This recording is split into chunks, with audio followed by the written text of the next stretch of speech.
Let's talk about the benefits of using salt for your immune system. There's a certain chemical right here. It's called hypochlorite. That is a chemical name for bleach. I'm not sure you realize this, but 2 of your immune cells actually make bleach to kill microbes, the neutrophils and the macrophages. And both of these are phagocytes. And what does that mean? It means that these cells actually eat bacteria and viruses and fungus and mold and candida. So when they eat the microbe, they pull it in, they encapsulate the microbe, and they pour in chemicals. One of the chemicals they pour in is bleach. And guess how your body makes bleach? From chloride, as in sodium chloride. So it comes from salt. So if you don't have enough salt in your body, this mechanism or weapon used by these 2 cells becomes severely compromised. So your defense mechanism is diminished. So hypochlorite, bleach, is a broad spectrum microbicide, which basically poisons the microbe. It'll kill bacteria within milliseconds. And it's much, much stronger than another chemical that these guys use called hydrogen peroxide.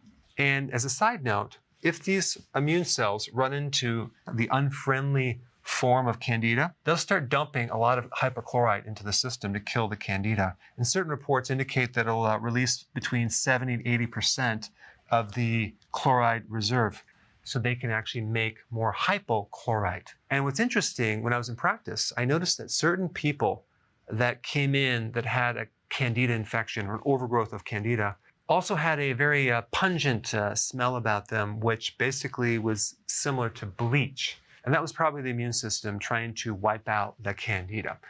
And as a side note, if you have candida, the most important thing to do is not to consume bleach, but to consume salt to actually help your body make more bleach, as well as bring your carbs way down to 0, because candida lives on sugars and glucose. So now let's talk about what would cause a deficiency in salt. Of course, the obvious thing is not consuming enough salt. You need about 1 to 1.5 teaspoons, level teaspoons of salt per day if you're not exercising. If you're sweating a lot and you're sweating out electrolytes, specifically sodium or chloride, you need more salt. Now, when you do the ketogenic diet, you need more sodium to prevent something called keto flu. Now, when you're deficient in sodium, you can have a lot of the symptoms that mimic the flu without being the flu.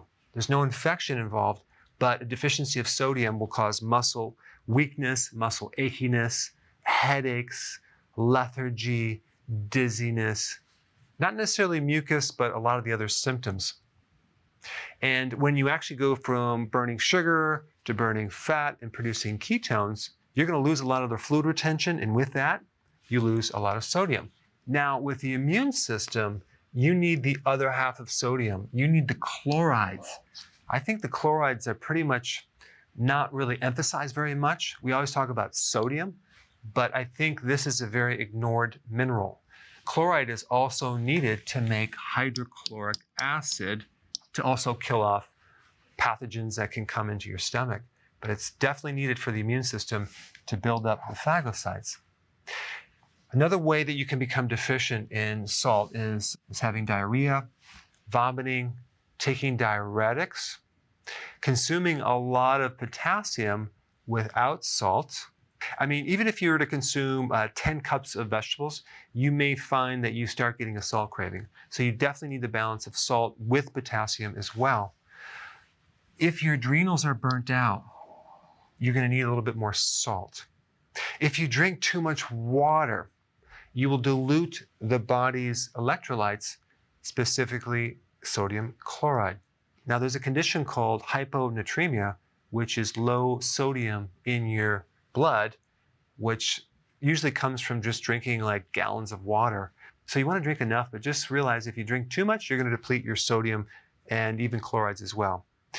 If you're doing some type of an endurance exercise, running, marathon, triathlon, things like that, you definitely need a lot more salt. Now, a football player in practice in the summer could sweat out about 6 teaspoons of salt. in that one workout. So the salt that you need is really dependent on your activity level and how much you sweat. Anyway, I wanted to talk about the importance of salt for the immune system, as well as preventing the keto flu. And I always recommend when you're taking salt, do a sea salt. Himalayan sea salt is one of my favorites. Thanks for watching. Hey, we're back. With another amazing recipe. No grains, no sugar, totally keto. There's no suffering in keto. Absolutely not, Karen. And it's an immune system builder. Absolutely. You have to check this out. I think you should hurry up, watch the recipe, and make it yourself. It's just so easy to be keto. But is it simple? It's super simple. We hope you enjoy making it as much as we are enjoying eating it.